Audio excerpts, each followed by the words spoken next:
नमः संस्कृताय। तो कहना यह है, जैसा कि आप हरित पट पर देख रहे होंगे कि यह स्वर संधि जो था हमारा, अच संधि जिसे हम कहते थे, उसको सामयिक रूप में मैंने यहां लिखा है। विगत कुछ दिनों से मैंने आपको बताया था कि कुछ तकनीकी गड़बड़ियों के चलते जो पहले के वीडियोस थे वह विलुप्त हो गए थे, डिलीट हो गए थे। क्रमशः मैंने उनको वहां संधारित कर दिया है, पुनः अपलोड कर दिया है। आप उसको क्रमशः देखेंगे तो संस्कृत आपका सुगम हो जाएगा। अब जहां तक हम लोगों ने पढ़ लिया था, अच संधि हम लोगों ने पढ़ लिया था। अच संधि के पांचों प्रकार दीर्घ, गुण, यन, वृद्धि और आयादि को भी हम लोगों ने पढ़ लिया था। उसी को मैं एक जगह सामयिकित कर दिया हूं ताकि इससे आपको सुविधा होगी। वैसे छोटे बच्चों को समझ में नहीं आएगा, लेकिन नवम दसम वर्ग के विद्यार्थी या उच्च वर्ग के जो भी विद्यार्थी हैं, इन छोटे से सूत्रों से अच संधि को आसानी से समझ सकते हैं।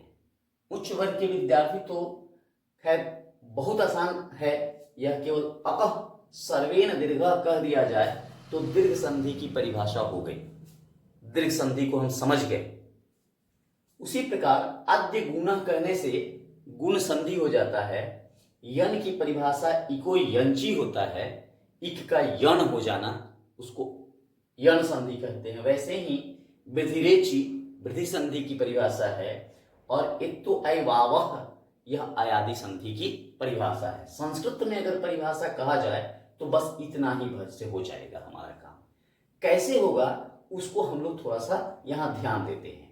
जैसे कि छोटा छोटा मैं बता देता हूं। अकह, अकह सर्वेन दीर्घ, अक सब सवर्णे दीर्घ, अक सब दीर्घ है। अक का मतलब हम लोगों ने माहेश्वर सूत्र में देखा था कि अक का मतलब होता है अ, ई, उ, री और ली, यही अक था। तो अक के बाद अक आए, यानी इसके बाद में यही वर्ण पुनः आ जाए, अ के बाद अ का मतलब सिर्फ अ नहीं होता है, अ का मतलब आ भी होगा, क्योंकि वह अ का ही दीर्घ होता है।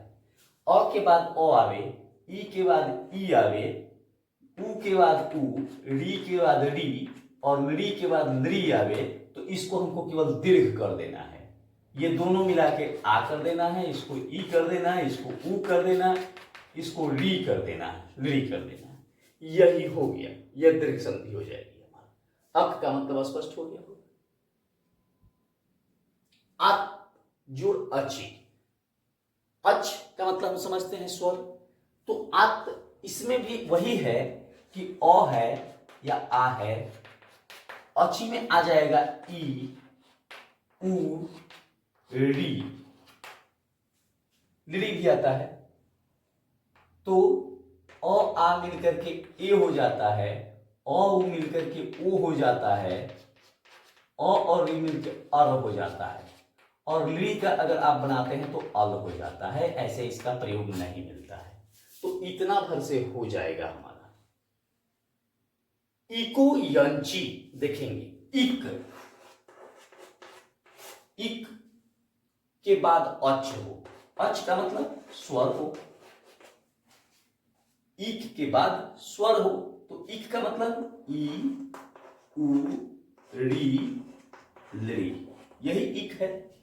हम लोग माहेश्वर सूत्र में देखेंगे।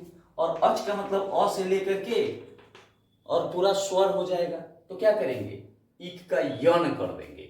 यन का मतलब होता है, जैसे इक का मतलब हो गया ई, उ, री, ली, तो यन का मतलब होता है य, व, र और ल, तो इक का यन हो जाएगा। हो गया एक ही बार में इको यंची। इक के बाद अगर अच हो यानी स्वर हो तो इक का यन हो जाएगा, ई, उ, री का य, व, र, ल हो जाता है, तो यह हो जाएगा यन संधि। उसी प्रकार वृद्धिरेचि है, तो वृद्धि जो होता है, आ का वृद्धि होता है, ये हम लोग वृद्धि संधि में पढ़े हुए हैं। जैसे आ यानी और आ के बाद ए हो या ए हो तो हमको ऐ करना है, और वैसे ही अ और आ के बाद ओ हो और औ हो तो हमको औ लिखना है, हो जाएगा। एक ही बार वृद्धिरेची यानी वृद्धि संधि की परिभाषा हो गई हमारी। अंतिम है हमारा अयादि संधि, इत्यो ऐ वावह। देखिए कितना आसान है, इत्यो ऐ वावह, ए ओ ऐ आई औ का क्या हो जाएगा, अय हो जाएगा। इसके लिए कहता अय, इतो का अय, औ का आओ, औ हो गया। इसमें का औ और वो औ, यहां हो गया आय, इसका हो गया आय, और देखिए यहां हो गया आओ, और इसके लिए आओ, हो गया। ए ओ ऐ औ के बाद अगर स्वर है तो एच के बाद, एच का मतलब हम लोग समझ रहे हैं, ए ओ ऐ औ, यही होता है एच माने स्वर सूत्र में।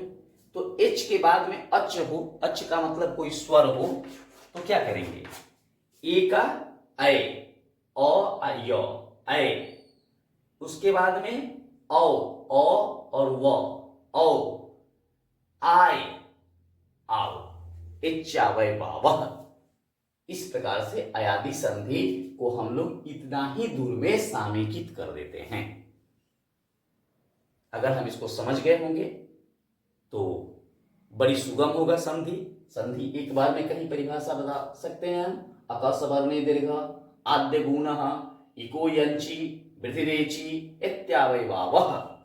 उसी को कह देंगे कैसे दीर्घ बना, तो अक और अक मिलेगा तो दीर्घ होगा, अत्य जोड़ अच्छी मिलेगा तो गुण होगा, इक के बाद भिन्न स्वर होगा तो यन होगा, इक का यन हो जाएगा। वैसा ही अत्य के बाद यच है तो वृद्धि हो जाएगा, और इच के बाद अगर अच है तो अयादि हो जाएगा। यह उच्च वर्ग के विद्यार्थियों को विशेष रूप से समझ में आ जाएगा। जो छोटे बच्चे हैं, पूर्व में मैंने जैसे पढ़ाया है, उन लोगों के लिए वह सार्थक रहेगा।